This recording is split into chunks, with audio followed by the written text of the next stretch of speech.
know, um, it looks good. So, all right. So we should be live on YouTube. All right. Good evening, everybody. Welcome, welcome, welcome. And we're here for our deep dive into the Manual for Teachers for A Course in Miracles. And so I just like to ask if anyone would like to share anything before we get started. I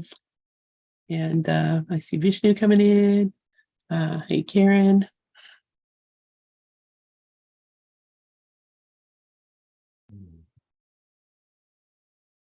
Vishnu is in Thailand. Oh, he is? Where are you in Thailand, Vishnu? I am in Phuket. Oh, okay. So it's 6 o'clock in the morning for me. So okay. That's why I haven't been. It's been just the weird timings, I guess, for me. But I'm happy to see you all, hear you all. Want to just listen in. I have a really good friend in Chiang Mai that I talk to every week. So if you ever get out there, give me a holler. There's some real good folks over in that area. Okay, that's good to know. Yeah, I might do that. Thanks so much. All right. So hey guys, let us take a peek at where we are. We are finishing the very last paragraph of our psychic powers desirable. I need to go in. It looks good. So hang on. All right. So we should be live on YouTube. All right. I don't know why this does that. Did you guys just hear me logging into YouTube? I'm not sure why all of a sudden the YouTube will start playing and then I hear it, but it's probably okay. All right. So that's not what I wanted to look at. All right. Are we seeing the Manual for Teachers in the room?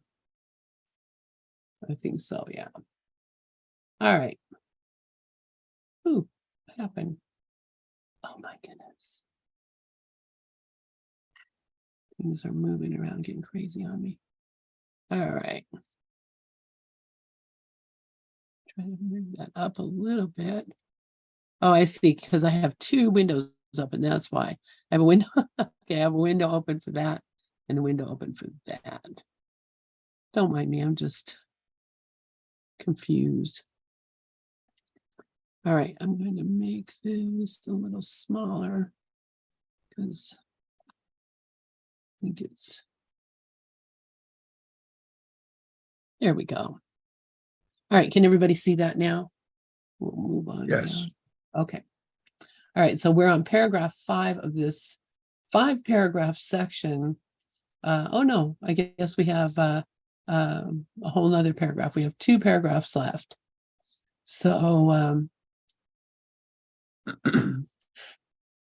let's read paragraph 5. Anybody want to read paragraph 5 for us? I'll take it. Great, thank you, Rafi. Even those who no longer value the material things of the world may still be deceived by psychic powers. As investment has been withdrawn from the world's material gifts, the ego has been seriously threatened. It may still be strong enough to rally under this new temptation to win back strength by guile. Many have not seen through the ego's defenses here, although they are not particularly subtle. Yet, given a remaining wish to be deceived, deception is made easy.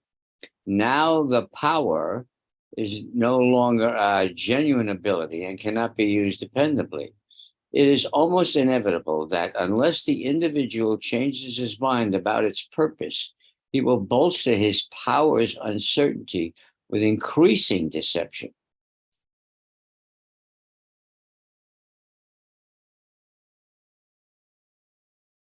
All right, what the heck does that mean? Anybody have any thoughts? Well, the ego is always doing things. It always has ploys and tactics that it's running. And I was starting to get to that, it has all of these defense mechanisms. It has reasons, it has excuses, it has rationalizations. It has all of these things, and that's just to bolster itself. And if you're not paying, if one is not paying attention, if I'm not paying attention, and being alert and staying focused, that stuff can come in and take over and seem reasonable. And it's a trap to, well, first of all, to continue that the ego will continue to deceive and hold power and subtly draw you even more and more away from the truth.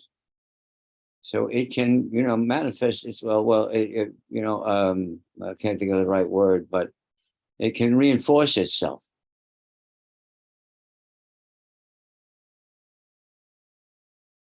Yeah, thank you. Yeah. Yeah, and as you were speaking and I was looking at this, really, what is it that, he says, even those who no longer value the material things of this world may still be deceived by psychic powers. And who would that be? Well, it's not me yet, but, who would that be who doesn't value the material things of the world? And I think maybe he might be talking about teachers or people who may be set up in a state or situation where they are seen as being teachers or great teachers, and have and I've seen it happen that there have been teachers who were, in my mind, oops, what's happening here? Sort of in my mind, maybe be considered awakened or enlightened or something of that nature. And yet they fall off the wagon. And, you find that this great teacher that you've worshipped from afar, or maybe spent a lot of time with, you went to satsangs with them, you traveled to their workshops and their conferences, and then, find out that, they've been, having inappropriate relationships with their students, or they've been using drugs or alcohol, or they've been they've been doing things that were not what you would consider to be awakened or enlightened. But I'm not sure that's what he's talking about here. He's talking about this belief in psychic powers that people have, that maybe even if you appear to be enlightened, or you think that you're enlightened, or you think that you have overcome the world, and yet you're still not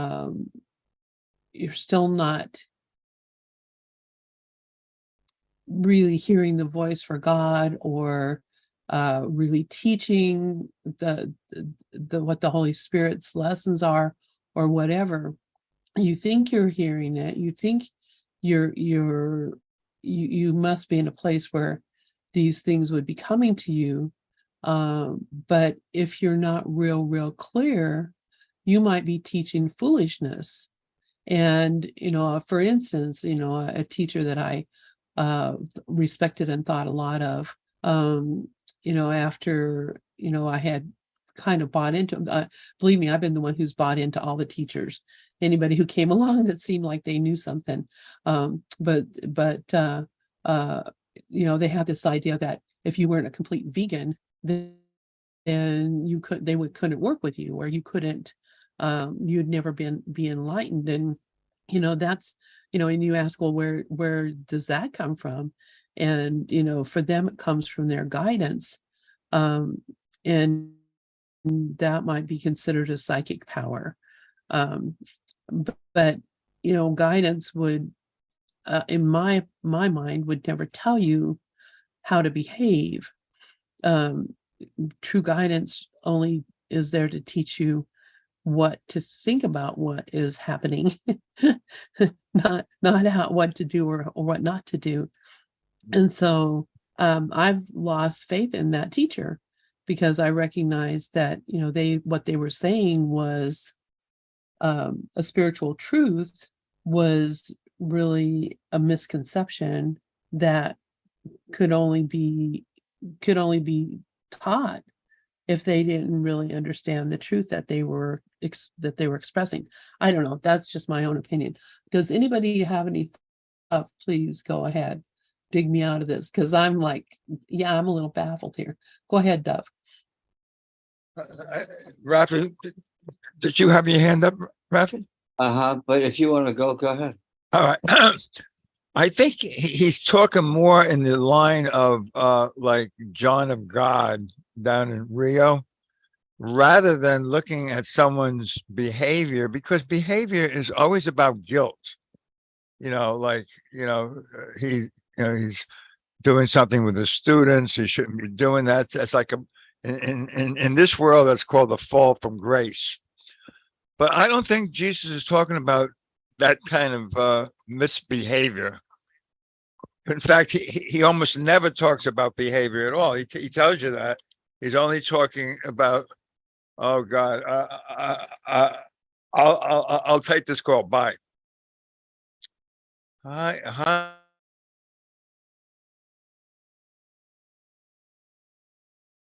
Rafi, go ahead. Yeah, in practical terms, let's say somebody has a psychic power where they can, let's say they can read minds. Or if you have a card face down and they say it's the Queen of Clubs and you turn it over and it's the Queen of Clubs.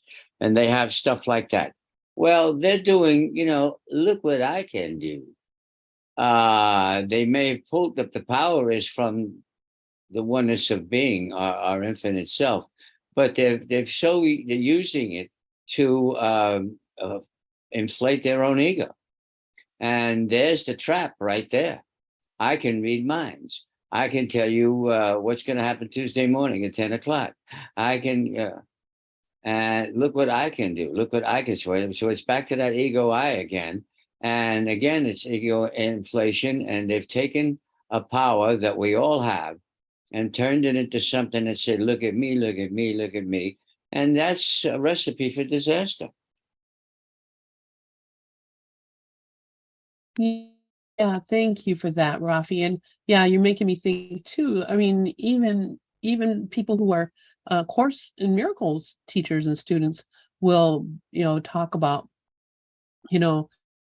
my guidance of this and my guidance of that. And, that's a kind of a power too, to have a special relationship with the Holy Spirit, who's telling you special things that they're not telling other people. And of course, we all know that could never happen because the Holy Spirit wouldn't do that or doesn't do that. But, people.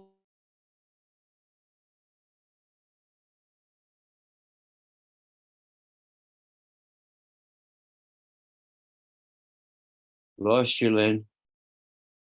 Are you still there?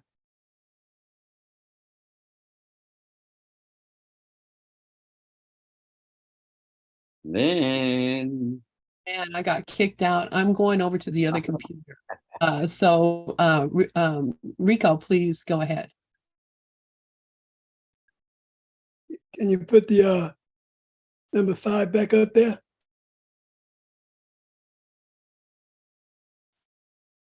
Yeah, let me. That was I have a question and I'm gonna ask the group if they can help me unpack something, but I need to see it. All right, there you go. And I'll be right back. There we go. Okay, here's my question. It says down the bottom, it is almost inevitable that unless the individual changes his mind about the power, are they talking about the person that supposedly has these psychic powers? And when they say he will bolster his powers, uncertainties with increasing deception. Can you help me unpack that? When he says he, who is he talking about? That it is almost inevitable that unless the individual changes his mind about the purpose, is it the purpose of the individual or the purpose of the supposed superpower? With a help in parentheses. Okay. Yeah, these are very, very good questions. And Karen has her hand up. I don't know if you can answer this, Karen, but Thanks, Lynn. Thanks, Rico, and thanks, Rafi. I just wanted to say that I agree with what Rafi said, and to add to what Rafi said, before I get to Rico's question, to add to what Rafi said, I also think it's people who have psychic abilities and use them for deception by taking advantage of people, that people that are vulnerable, like someone who maybe lost their child and is wants to make sure their child's safe, and please tell me, is my child okay? And you have this psychic who's just taking their money and telling them everything they want to hear, type of thing. And to that's just what comes to me. And then with Rico's question, what comes to me is, yeah, I think it is the person that has the psychic power has to be careful, that he has to change his mind about its purpose. Like, is his purpose to deceive, or is his purpose actually to sincerely help? Because deception is very, I think, I've been to psychics, and I've been to psychics that were deceptive. I've been to psychics who actually were so deceptive that they actually asked me to join them in deception. Like I was like shocked, telling me, I said, I really don't know how to read cards. And, I did back when I was like in high school, but I don't remember a lot of it. And she said, oh, don't worry about it. It's you don't even have to know. And in other words, like, it's a game. You can just tell them what they want to hear. And that's deception to me. So that's kind of what I got from it. Thanks. Thank you, Karen. now I'm all confused about what's going on here, but I think I think I'm okay. Because of this crazy computer thing. So yeah, I think, let's see, let me go back to where the paragraph is. Went too far. Okay. Okay, wait a minute. I'm really confused now.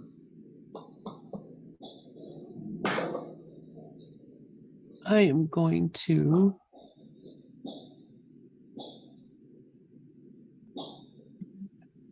I'm going to try to get out of this room here. I don't know if I can. Hey, oh, all right. Mute.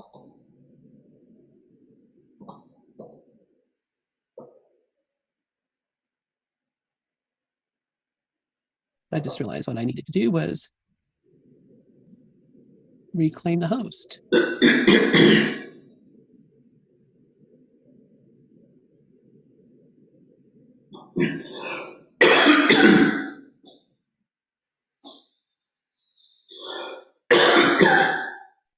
All right, there we go. All right, sorry about that. I was getting all confused here. What I was hearing. Hopefully you guys can hear me okay. So let's just talk through this, okay? And maybe even go to the next paragraph, and it might bring some thought back. Because yeah, I heard what you were talking about, being with a person who is psychic. I think we're all psychic. That's the problem. I think we are all equally psychic, and that what happens is some of us can hear better than other people can. And I think I've mentioned this before, that I think I can hear people's thoughts. I hear people saying things before they say them. And I also hear things that people didn't really say, but I heard them say it. So I don't know if that makes any sense. But I don't think it's a psychic power so much as just I'm like a really intense listener, and I'm always intensely listening for what it is that people are saying. I tend to be, that this is why it's, okay, not too difficult for me when, like, I'll go and listen to, like, Sailor Bob, who some of you know, who has a very thick Australian accent, and it's really hard to listen to. Um, but you just have to be an intense listener. And I think that's what these people who seem to have psychic abilities are. They're just people who are really intense listeners and observers and who look and see and hear things that a lot of other people don't see and hear. Because yeah, I could read the tarot cards like nothing, from the minute I could see them. You don't have to really know what the card means. Seriously, you don't have to know what the card means, because you know when you look at it what it means to the person, what it is that they need to hear. And that's why I could read anything, playing regular playing cards or tea leaves or whatever. It's a matter of just really intensive listening. And Regis, did you have your hand up? Yes. Can you all hear me? Yes. Okay, great. Yeah. Um, well, to simplify what I'm gonna say, let me say it this way. I think first of all, this is for us to be looking at personally, not inwardly, not outwardly. Not to be, as Dove alluded to, uh, saying Jesus only rather in reference to behavior, as we take this inwardly with ourself, um, is really when we lose this prayer in the course. I'm here to only be truly helpful. I'm here to represent him who sent me. When we lose that, no matter what our gifts or what our talents are, it ain't for me looking at other people, but me, when Regis lose that, I'm here to only be truly helpful. I'm here to represent him who sent me. Whether I'm teaching in a room, whether have psychic powers, when I get deceived in my mind and confused about that, then I'm going down a dark hole. That's just, I mean, just try to keep it simple. But if we take this and we trying to look outward, to look at other people, to look at psychics and to look at this person, that person, then I think we're doing ourselves a disservice. I think this is written for us to look with the end. Whatever, like you said, whatever gift. It doesn't matter whether it's psychic power, whether you think you can read minds, whether you think you have a gift that when you pray for people, if they sick, they get well. When you lose, I'm here to only be truly helpful and to represent him who sent me, because now I got a budget. I got a ministry. I got a building. I got a mortgage. I got a lease. It could be all kind of things that draw you into other motivations. Now I got to get clients. I got to get customers. I got to keep this wheel going, and so we can, and I think, I say this about politics. I think politicians mean well in the infancy state of going into politics, but you become a victim of the politics. You become a victim of the good that you're trying to do. And that can be in any industry. You can go into healthcare and just want to help people. And then it turns into a whole nother machine, So I think that's what we have to just look at, is that the course is giving us a caveat or giving us almost just a general warning that as long as we're in these bodies, uh, we're susceptible. So when Rico asked the question, unless the individual changes his mind about its purpose, he will abolish his powers. And I think that's it. I have a kingdom I must rule. That's that. I in that lesson 236, it says that we can repurpose the mind. We have the authority. Be still and know. That's for me. I am God. I can speak to my mind. Be still and know that I am God. You don't direct me. I direct you. So it's that we have the power, we have the authority, we have the ability to repurpose our mind. Its purpose, the mind on its own has a whole different agenda. And that's why I think it was talking about in the beginning of this paragraph, the ego is seriously being threatened here, and the ego uh, starts scammering, and it gets even more, subtle. And that's what it says, that you would be uh, a new temptation to win you back by guile. And guile just simply means cunningness, craftiness, very slick, very seductive. But you'll be surprised that you can be well-meaning and you over obligate yourself financially. You start taking on financial debt and obligations, and then you'll be very tempted to use that gift to keep the money coming in. So anyway, I'm rambling, but that's kind of where I was at with it. Thank you for that, Regis. I don't know if that helped, but it was helpful to me. So, yeah. And it's just how the ego can get caught up and thinking that, oh, and this is a precarious time when you come to a place where you think you're really getting it, then all these other things start coming up and you start getting these ideas about what you think you should be doing in the world, or how you should be using this gift that you suddenly have, and how useful it could be and helpful to other people.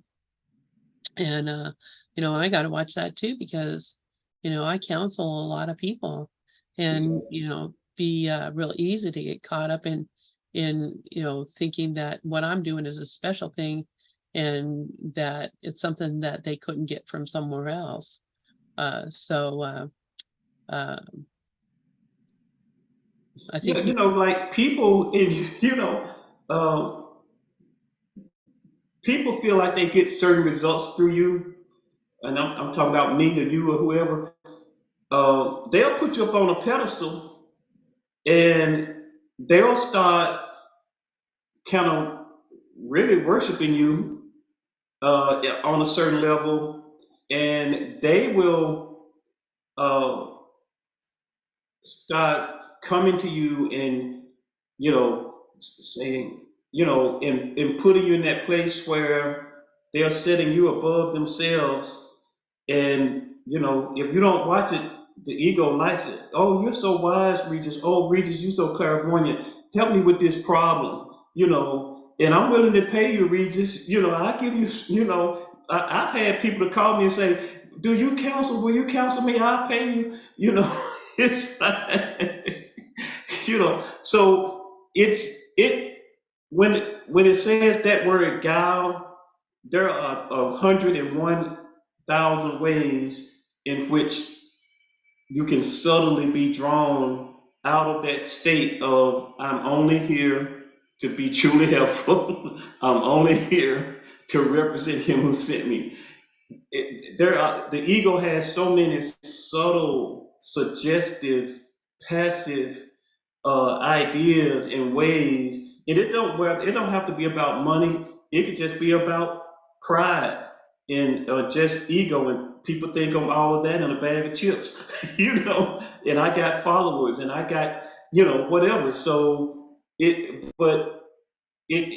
just that subtlety that I think the course is asking us to look within and to make sure that we are on purpose telling our mind what to think, that we be vigilant. The course used that word throughout, vigilance. We have to be vigilant. We can't be passive. And I think this is like letting us know you got to really be vigilant in these things, or else you can be easily seduced into turning them into something else. And I think that's what we have to just look at on a daily individual basis of why am I doing this? Why am I doing what I do? Why am I logging in 3 days a week teaching on Monday, Tuesday, and Thursday mornings? You know, so it's just that I think that's what this section is really trying to keep us being vigilant and looking within our own hearts, within our own mind, and our own motives. Thank you, Regis. Yeah, exactly. That is so true. And you know, the whole time you're talking, I'm thinking, yep, pride goes before the fall. Uh, because I mean, it's bound to happen. No matter how great of a teacher you are, or how enchanting you are as a person, you know, someone's going to get disenchanted sooner or later along the way. And you know, like I said, I've done it myself, you know, where I've joined up or got up with people that I thought were really going to be helpful. And then, you know, when I became disenchanted, then, you know, suddenly I could see all the wrong things they were doing. So, you know, it's very important that, you know, you know, always examine your motives. You know, I think that's what you were really saying. Examine your motives. You know, why am I doing what I'm doing here? And you know, the teaching or whatever it is that you're doing it, you know, for me, it's, you know, I'm just doing it to be truly helpful, as you say. And the minute that I start doing it for my own ego, or people, you know, calling me up saying, to be on my podcast or whatever, you know, I could get, you know, real uppity about that and thinking, wow, this is really cool. But recognizing that, you know, that same person has hundreds of other people that they've got on their podcast too. And I wasn't the first person they thought about when they started doing it. And I wasn't even the 100th person they thought of when they started doing it. So, you know, I'm not special, and I know where I belong. You know, you know, I don't want to even start up trying to have a bigger audience or get more people or whatever. You know, I'm happy with exactly what we got here. And, you know, that's it, because then we're all equally the same here. There's no real teacher here at all except the Holy Spirit. And, you know, if I just got to keep myself in that lane and knowing that, yeah, no matter what, you start moving up, getting uppity there, you're surely going to get knocked down. That's that's been my experience anyway. Anything else on that other paragraph? And are we ready to go on to paragraph 6? All right, let's go on to paragraph 6. Who would like to read? I'll read 6. Thank Before you. I do, I want to say thank you to Regis. It did help clarify things. And the one thing I want to share with you guys who are like my spiritual family, the one thing I celebrate in being new is I don't have to worry about none of that stuff yet by being new. And you guys are giving me so many nuggets along the way as to when I get down the road further, what to look out for. So this is like really a blessing for me to be in your presence, learning these things, because I recognize them when they come up, even within me. So I really appreciate you. Paragraph 6, that being said, any ability that anyone develops has the potentiality for good. To this, there's no exception. And the more unusual and unexpected the power, the greater its potential usefulness. Salvation has need of all abilities, for what the world would destroy, the Holy Spirit would restore. Psychic abilities have been used to call upon the devil, which merely means the strengthening of the ego. Yet he is also a great channel of hope and healing in the Holy Spirit's service. Those who have developed psychic powers have simply let some of the limitations they laid upon their minds be lifted. It can be but further limitations they lay upon themselves if they utilize their increased freedom for greater imprisonment. Wow. The Holy Spirit needs these gifts, and those who offer them to him and him alone go with Christ's gratitude upon their hearts and his holy sight not far behind. Wow. Okay, well, I don't get much from this other than when you get into the psychic power things, for me, it's like I'm getting ready to rise up above everybody else, and I don't want to rise above. I want to be straight there on that line. But when it gets down the bottom, it starts talking about the Holy Spirit needs these gifts.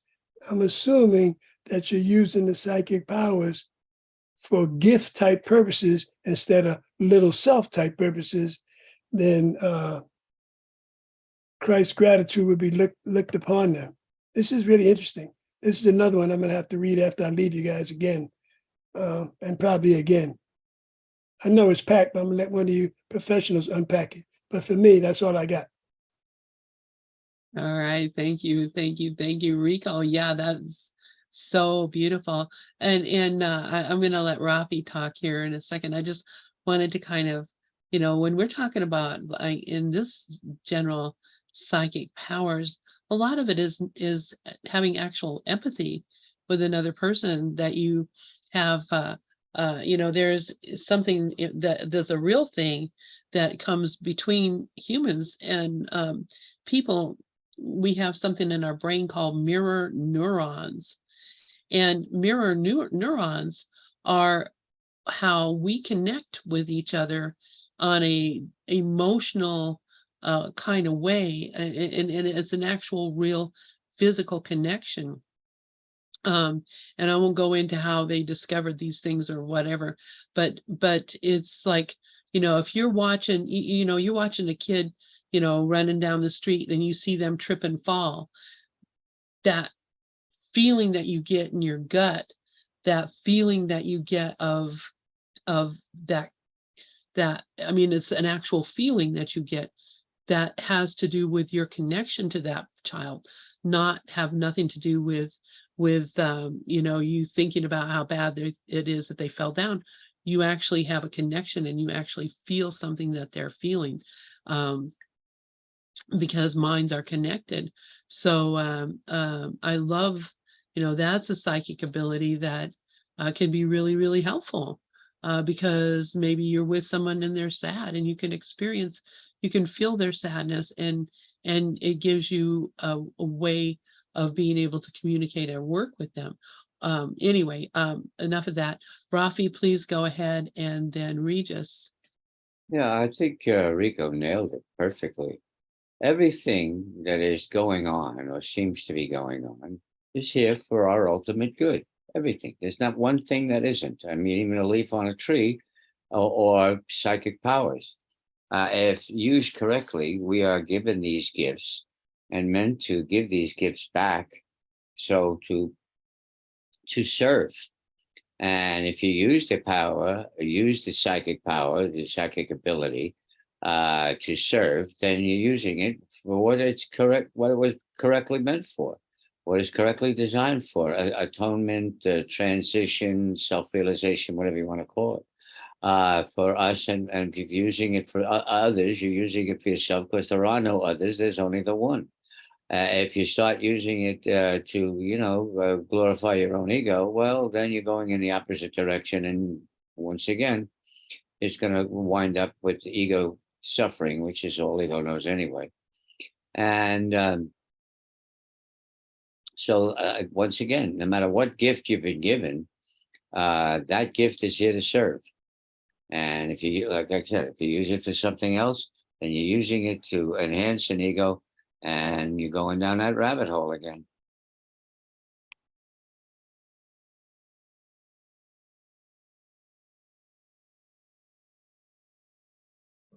Thank That's you. beautiful, Rafi. That's that's just perfectly stated. Uh, it's everything that I was gonna say. I was except I was just gonna say again, like one of my biggest challenges, just to be a little transparent for the sake of helping or clarity. Rico was so funny. He said, "I don't have to worry about this stuff right now." But yes, you do, sir. Because my biggest challenge is with my wife. My wife does put me on a pedestal. I was talking the other day, I said, we have an opportunity as this unit that we have to help each other. We have a built-in helping system, And um, we was talking about something. She said, "Well, I just always think you always have it together." I'm like, "I need your help, woman." It's like, but so she'll help me. She would definitely put me on that pedestal and think I'm the old great wise one, and uh, and I'm like, I need your help, with my blind spots or whatever. But I'm constantly challenged that what I'm saying to her, especially if I'm talking about principles, spiritual principles, of Course in Miracles, the Bible, or whatever, that am I saying this to help her or am I trying to control and manipulate her? I'm very, very, she don't know how much what I put in before I say something to her. She has no idea. But I'm like, am I trying to get her to do something that I want her to do, or keep her from doing something that I don't think she should do, or am I really trying to be truly helpful? And because we have this clarity, we have this ability to teach, or to be a psychotherapist or a psychic or whatever, and so that, or am I trying to stroke my ego just so it can be one of those things where I told you so? See, I'm so clear. I always know. I always see. I told you so. So there's all of that. Like Rafi was saying, and that's in this sentence is so powerful that it says these abilities have been used to call upon the devil, which merely means to strengthen the ego, which merely means to strengthen the ego. I want to be right. Let me prove to you. See, I said this. I told you this was going to happen. See, I was right. you know, um, you know. Hey, it can get tricky, and that's what that previous paragraph was saying. How these little subtle things can be in our life, and how if we bite and we buy into them, we'll be down the rabbit hole so far we won't know where we are. But anyway, thanks, Rafi. I appreciate everything you said too. All right, thank you, Regis. Uh, I think that Lynn stepped away. Uh, we're on to the next topic after psychic powers, and I can't move it to the next page. I don't know, so we'll have to wait for Lynn. Does anyone have anything to share after Regis at all?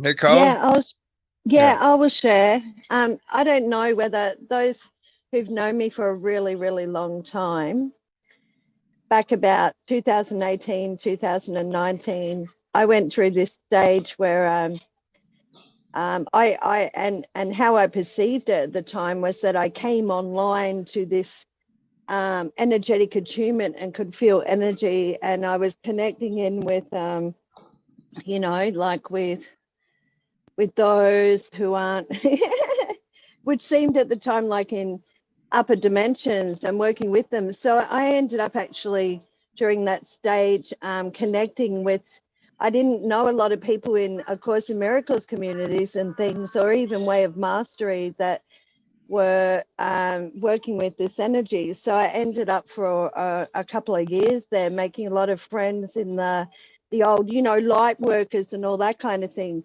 But then I found that a lot of them were still really caught up in the beliefs of good and evil, or that there was, and so I found I didn't really fit in there. But it seemed like a special ability. I'm a kind of aware now. It's like the what is reincarnation thing.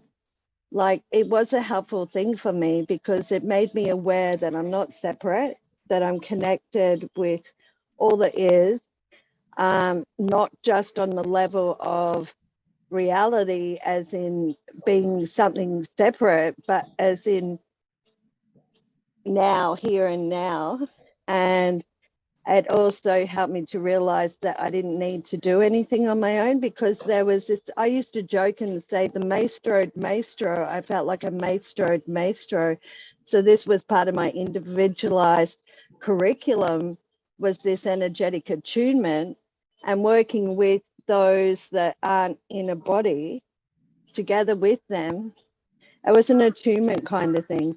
And like once it had accomplished its goal, we stopped that. Like, there was no cause. It was seen that I realized there was, all is right here and now.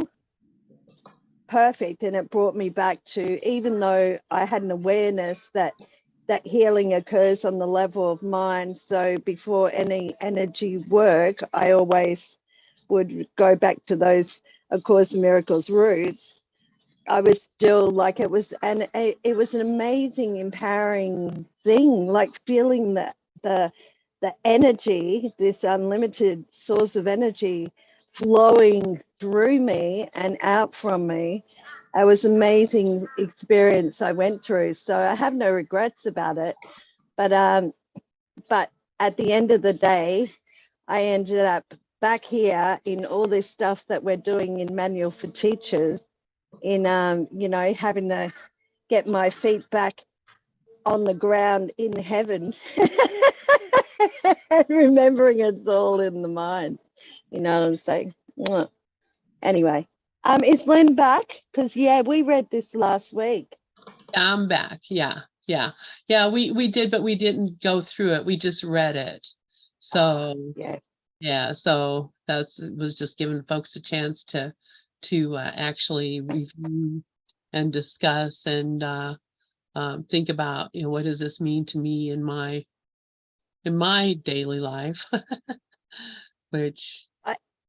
I just wanted to add. So I think all of that happened to me was more about me letting go of the illusion of my self-concept and my identification with this idea of this Nicole Gleason born on this day, and the illusion of personhood and separation within the so-called dream, to get me out of that seeming duality between reality and the day-to-day experience, like, and seeing myself as somehow a separate entity or separate from Jesus, the Holy Spirit, and from our inheritance, separate from our inheritance. So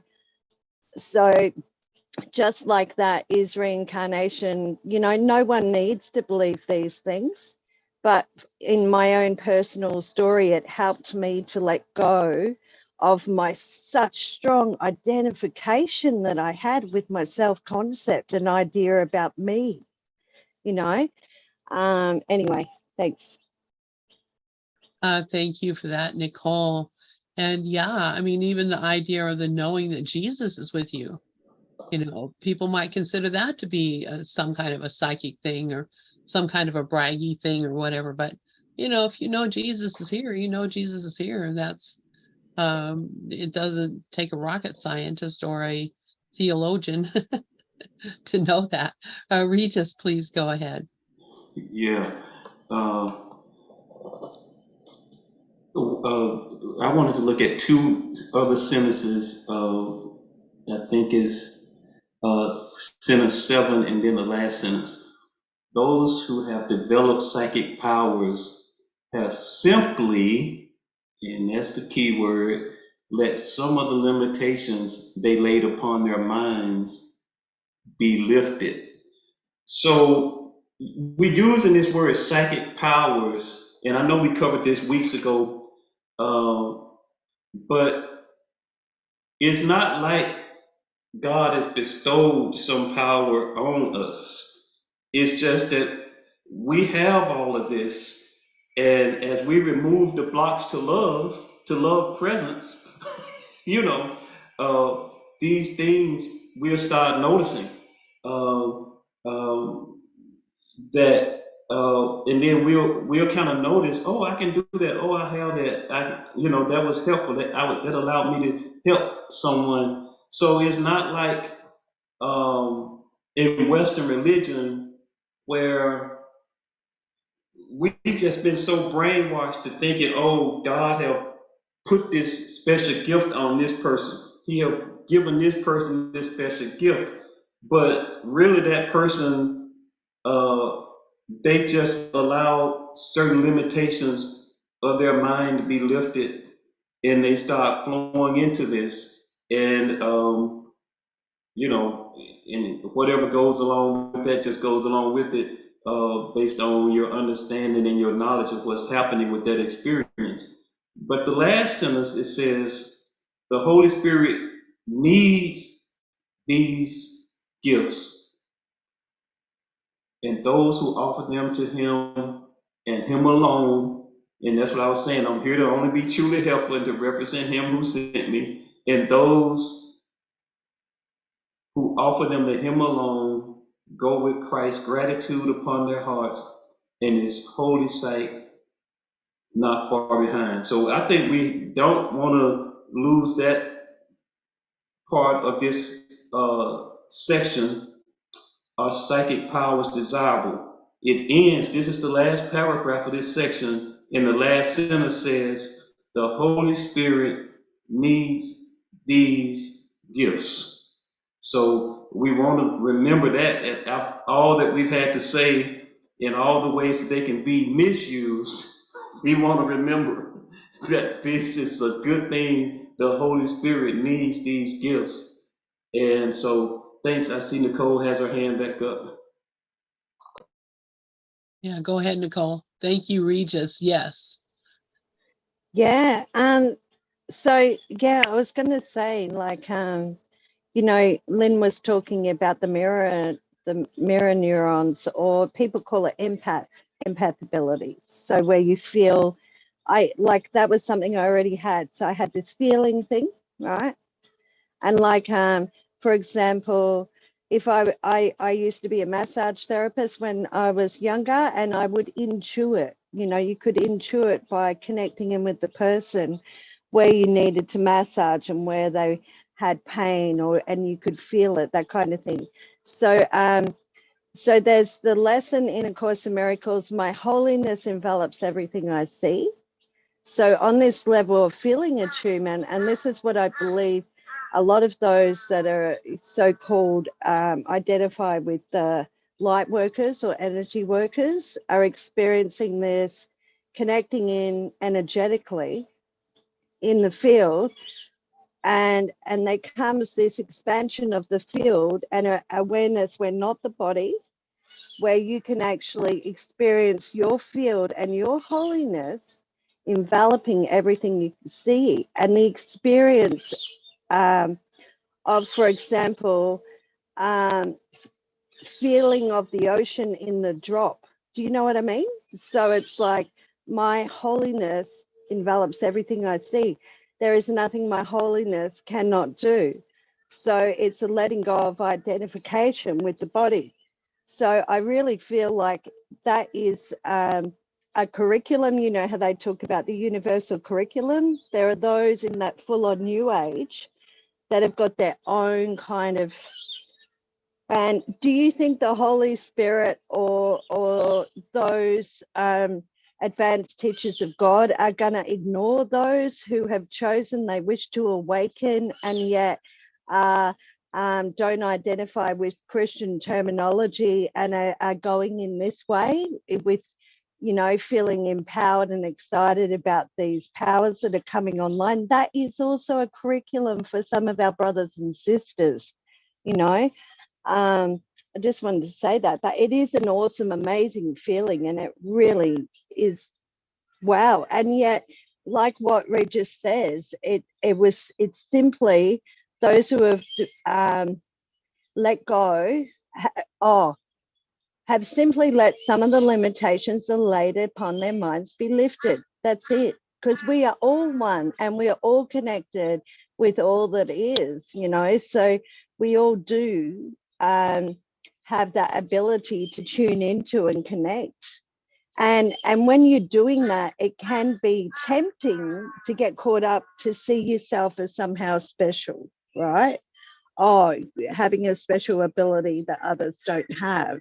But that's part of that curriculum. So I'm really grateful that Jesus has actually included this in the manual for teachers.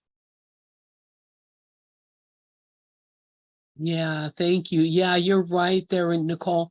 And I mean, that's what happens. People, get this thing and they think that it's something special, or other people think it's something special. And sometimes, people kind of run amok with it. So, recognizing that everybody has it, we're all the same. There's nobody who's different or has anything that anybody else doesn't have. And, once you recognize that, then, you can't put somebody on a pedestal because that separates you from them. And you can't let somebody put you on a pedestal because that separates you from them. I think we're all equals in the crowd.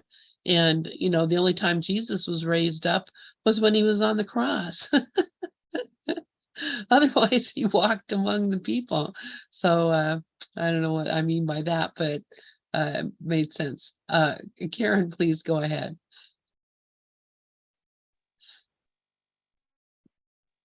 Yeah, I'm loving all these reminders. Thank you all. And I love what everybody's sharing, and about the, he tells us in the course, and I think he even tells us in this section, that God gives no special favors. And the whole message of the whole entire course is that we are equal, that we are all the same. And that's what Jesus's main message is. That's the, so I just wanted to, for me, remind myself that it's always about asking the Holy Spirit. That's the only way that when he talks about changes his mind about his purpose, changing my mind about my purpose, it's always about my purpose. Is my purpose for healing or harming? Is it for the Holy Spirit or the ego? It's always that, so it's just remembering to give it all over to the Holy Spirit, and then everything's safe. There's no deception. That's when those who have developed psychic powers have simply let some of the limitations they laid upon their minds be lifted when they give it over to the Holy Spirit. That's the only way, because of ourselves, we are nothing. And I think that's what for me, the main message of the psychic powers is to remember the truth. And the only way we can remember is, for me, to remember the voice for God. Thanks. Thank you. Yeah, that's it exactly. It's just remembering the whole point being to remember who we are and to remember what we are and why we're here. And only to be truly helpful is the key. Nicole, please go ahead. So you could imagine that for some people whose awakening involves coming online to these abilities, or so-called coming online, becoming aware and experiencing things that they didn't previously think were possible, that gets them to question, what am I? The awareness and realization that I'm not what I thought I was, and to start asking those questions of Spirit, of the Holy Spirit, of what is it that I am? What am I? And then I suppose That's a process then of shedding the former beliefs about the self and the world. And it may start with shedding the former beliefs about oneself, which may also include belief in specialness or special abilities, whatever it might be. But, you know, it is also a process of atonement. Thanks. Thank you, Nicole. Yes, beautiful. It is a process. Audrey, go ahead. Buddy.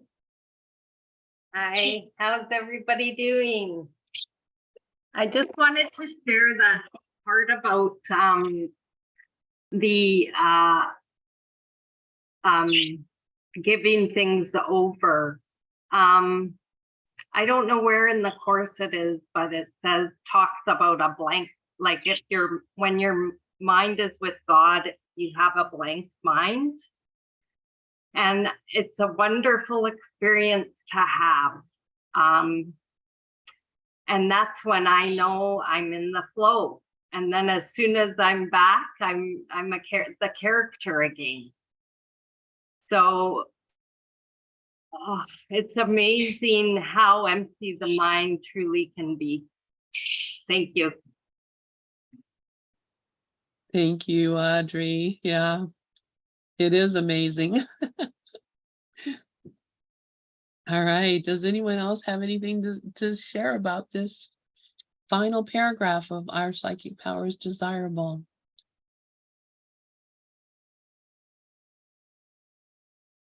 I guess they are.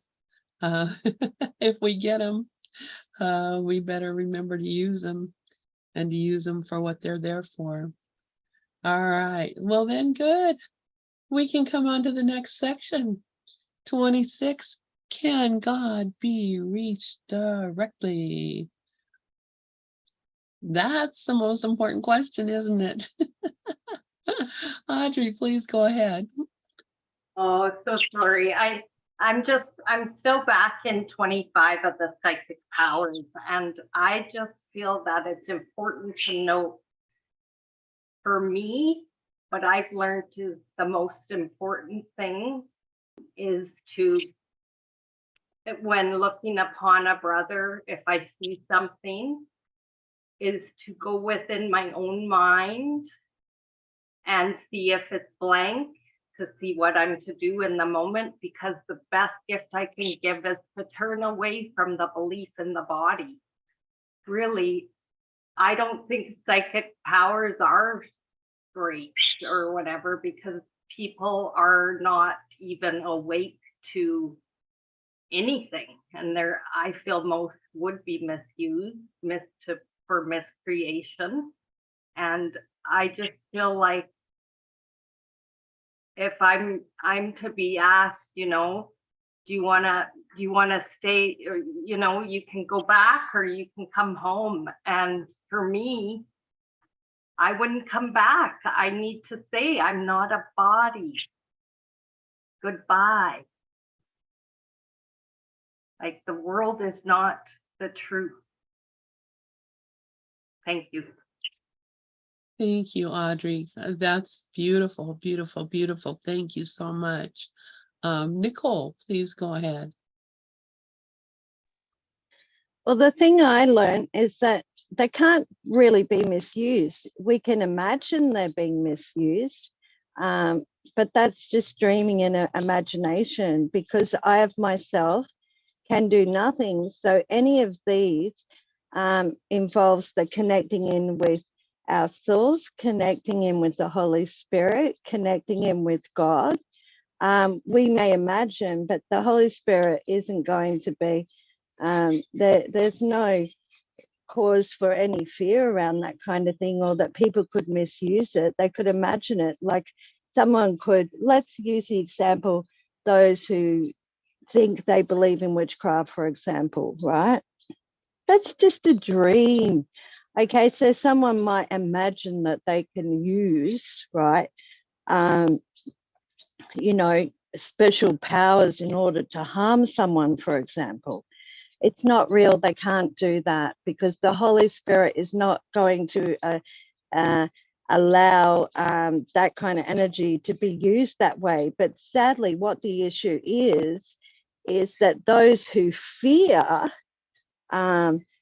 special powers, okay, or believe that they can be, for example, cursed, or believe that they can be attacked, are going to dream and imagine such. And then the light is going to work just with in their experience, and they're going to experience the effects. This is just magical thinking, but it's not real. It's not reality. It's not true. So, you know, it's like when I was a child, I remember my mum told me a story about the Aboriginal Australians, Indigenous Australians. Now, they had a tradition where if someone was condemned as part of a tribe, they would have, there was a thing they called the pointing of the bone.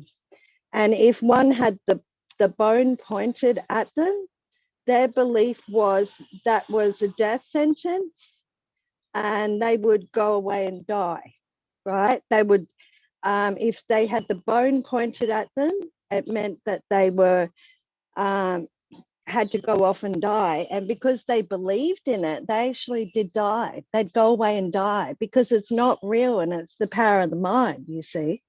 Okay. And yet, if we had someone point a bone at us, we don't believe in that tradition. We don't believe that. So nothing would happen. So it's just all in the mind. So there are no powers that can be misused. All that can be done is people can have fearful dreams, which is what we're doing now every day anyway. Belief that things can hurt us, belief that certain foods can hurt us, belief that, you know, it's just magical thinking. It's not real. They can't be misused. Thank you. Yeah, thank you, Nicole. And yeah, it is the belief. So, I mean, that's what makes everything work in this world, is our belief in it. Otherwise, if we didn't believe in it, it would be gone. So we've sort of made it ourselves and given it all the reality that it has for us. And Nicole, please go ahead. And I just thought, rather than, you know, having spoken of the negative sides of the power of our belief too, that in relation to the idea that we've been learning in the manual for teachers around healing, the same comes with the idea of faith healing. Or, you know, part of Jesus's success in healing people was people believing it. They had to actually connect and join with him and to receive it, and for the effects to change by believing it. The power of the faith, we call it, or the power of the believing it, the power of letting go, which is what it said in the last paragraph, allowing those limitations to be lifted from our mind to experience the healing. So it's, I just wanted to add that positive note on what I was just saying. Thank you. I'm done now. All right. Yeah, thank you for that too. Yeah, it's the belief in anything that makes it real. So yeah, I mean, and that's what Jesus even said to, you know, like the woman who touched his gown, and he said, "Who touched me?" You know, he told her, by your belief that you're healed. You know, it had nothing to do with what he did.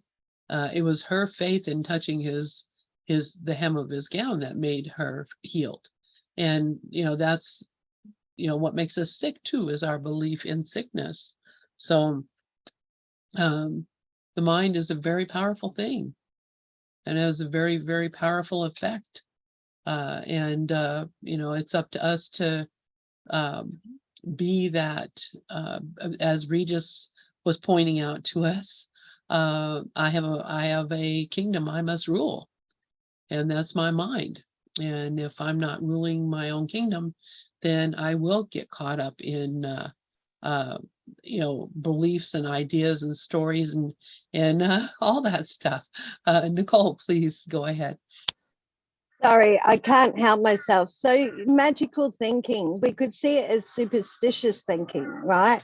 Like think about, once upon a time, people believe that if you walked under a ladder or you broke a mirror or all these different superstitions, it's similar to the pointing of the bone. Now, or people who believe in these superstitions experiencing the effects of their belief systems, right? Okay, and our magical thinking that we have is superstitious thinking around, such as the idea that drinking coffee or different things or whatever else is harmful to us. I'm not trying to be, I don't really know the full ins and out, but I'm saying the superstitious thinking is that magical thinking which Jesus is talking to us about here. Letting go of that, giving it over to the Holy Spirit. I know it is superstitious, isn't it? It's really superstitious. Yeah, magical thinking is superstitious. It is. And I remember saying about sickness. I posted one day on my Facebook, but it actually offended quite a few people. I said that one day I believe that all forms of sickness will be realized to just be superstitious thinking. But I had a lot of people get upset at me, so I actually deleted the post of my Facebook because I had people that are experiencing stuff, and I had to just say, not be so black and white about it and to extend compassion. I don't know what anything's for. And sometimes things happen for reasons that are completely beyond. Things aren't so black and white, but it appears that Jesus has reached a point where for him it is black and white. Nothing real can be threatened and nothing unreal exists. Herein lies the peace of God. Thank you. Thank you for that, Nicole. Yeah, and that superstition, yeah, you can offend a lot of people because they're determined that their sickness is real, that their problem is real, and if you take that away from them, what do they have? They have nothing to stand on. So really, a lot of the ego belief system has to do with making sure that we keep all those things in place. But it's only because we want it, and it's really mean to say to people, you're sick because you want to be sick. But I didn't say that. Jesus said that. You have to ask the reason, why do I want to be sick? Because you can't be healed until you know that. So, but we can't go around saying that to other people because, it'll really piss people off. And it's not for me to say. It's not my business to tell them that. It's their business to find that out for themselves. But believe me, when I'm sick, and I am quite frequently, I always ask myself, why is it that I want to be sick? What is it that has, made it so that this is something that I want to do today? I want to lay around all day and be sick. Why? So everybody else will be miserable. Yeah. There's there's a lot of reasons for it. So, but don't blame me for being sick because I will take offense at it. So anyway, Rafi, please go ahead. Yeah, about the sickness thing, two things came up right away. A lot of people want to be sick because, as you mentioned before, everything is either you want love or you're giving love. So you want attention, you want approval. And one good way is to get sick. Oh, you poor thing. Oh my God. And you're getting, so there's that ego attention. And then the other thing is the sick is, body is the greatest alarm clock in the world. If there's something going on in your body, it's telling you your mind's got something you need to deal with, get to it right away. So there's two ways you can help yourself. One is, I'm sick because I want attention, I want approval. Okay, let's get rid of that. And the other one is, okay, what's going on in my mind that needs attention right away, that my body is alerting me to? So again, everything here is serving if you look at it the right way.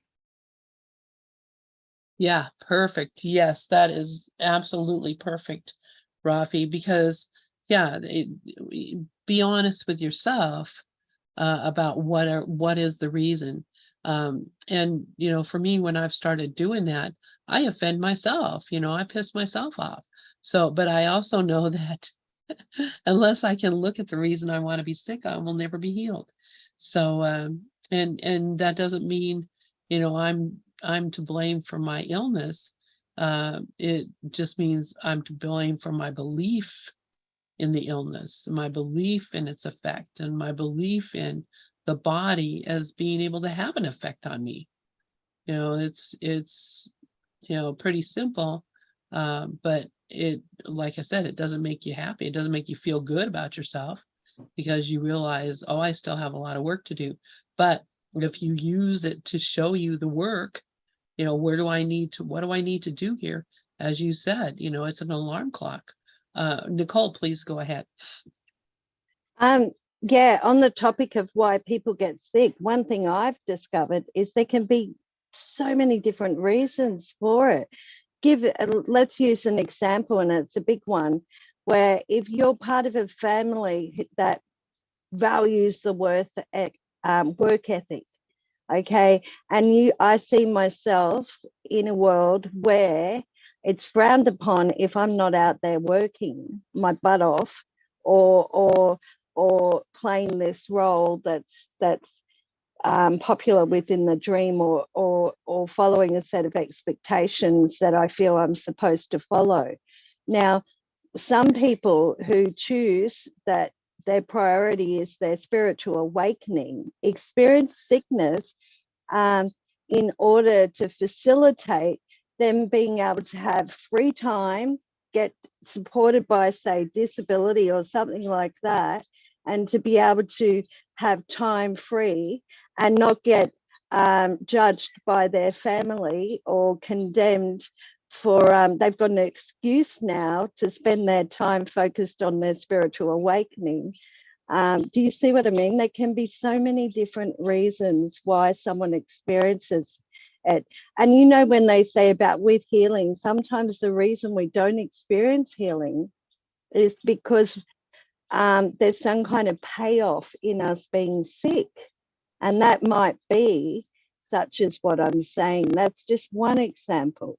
And remembering, most importantly, we're not a body, right? It is a dream.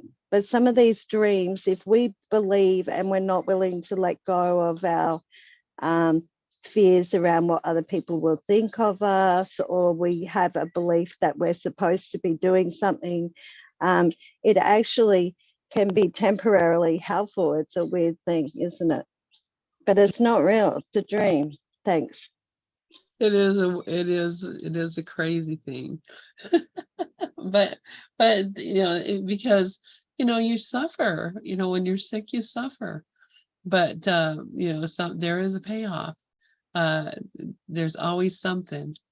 Anybody else have anything to share? This turned out to be pretty rich conversation. Well, we've got about 6 minutes left. We got enough time to read the first paragraph of Can God Be Reached Directly? And then, we can chew on that. And maybe next week when we come back, we'll have some more insight. Anybody want to read paragraph 1 of section 26?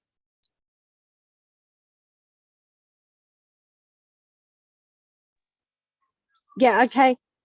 Can God be reached directly?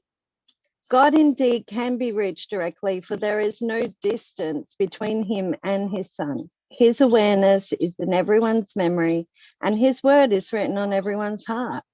Yet this awareness and this memory can arise across the threshold of recognition only where all barriers to truth have been removed. In how many is this the case? Here then is the role of God's teachers. They too have not attained the necessary understanding as yet, but they have joined with others. This is what sets them apart from the world. And it is this that enables others to leave the world with them. Alone, they are nothing, but in their joining is the power of God. Wow, that's one to that's a good one, Lynn, for us to chew on or opportunity to let go of beliefs around. Thank you. Yeah, thank you, Nicole. Yeah, so yeah, God can be reached directly because we're already in contact with God, but we don't recognize it because we're not aware of it. So this awareness and this memory can arise across the threshold of recognition only where all barriers to truth have been removed. And you know that okay, only that. Well, gee, I'm up for that. No, it's well, you know, what is it Jesus tells us, you know, that we need to remove the barriers to the awareness of love's presence, which is exactly what this is talking about. The awareness of God, the awareness of love's presence. We have barriers that are between us and God, that we think are between us. So the role of God's teachers is to, even though we haven't figured it out ourselves, but we have joined with others. And that's what brings us, that's what sets us apart. That's what brings us together, is that we have joined with others. And it is this that enables others to leave the world with us. And so, you know, if you never got the idea that Jesus telling us that joining is the only way before, it seems to be pretty clear right here that, you know, we on our own, it would be almost impossible for one of us on our own to achieve this. And, you know, I truly believe it, that it's only by joining with our brothers, because then it's only by being able to actually see ourselves in others, to recognize the Christ in others, and remember God.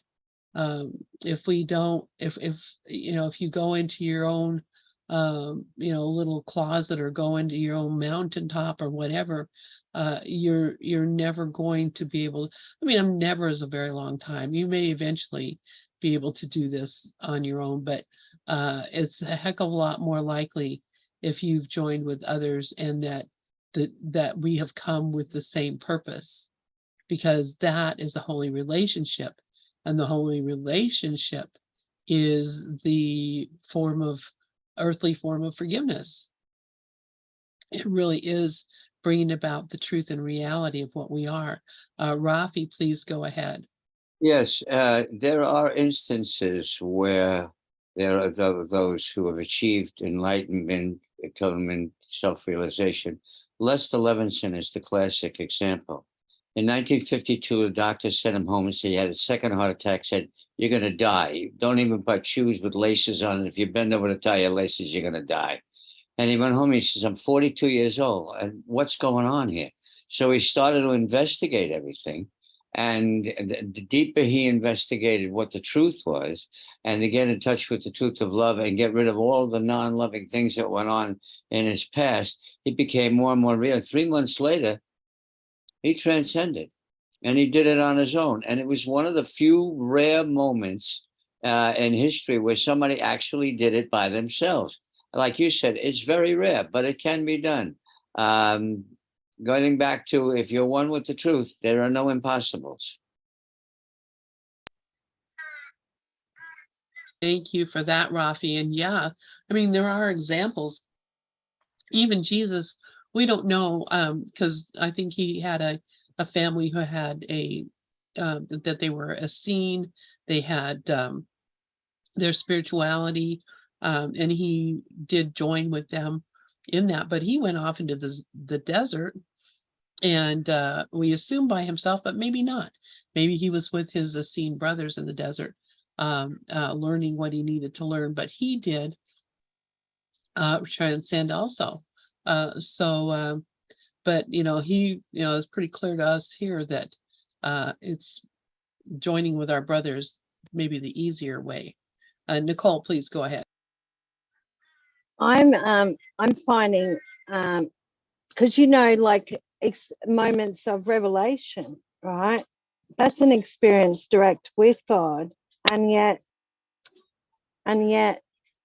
so this question here, yet this awareness and this memory can arise across the threshold of recognition only where all barriers to truth have been removed. And I'm like, that seems to be in contradiction, right? But I think about the teaching Jesus gives us in relation to the holy instant and the atonement. It's like in that moment of a holy instant, in that moment, we have like basically seen no value in all the rest. Everything in that moment is seen as being nothing, and we experience that glimpse of reality. And I'm feeling like in those moments of revelation where we experience direct with God, that it's just a similar thing.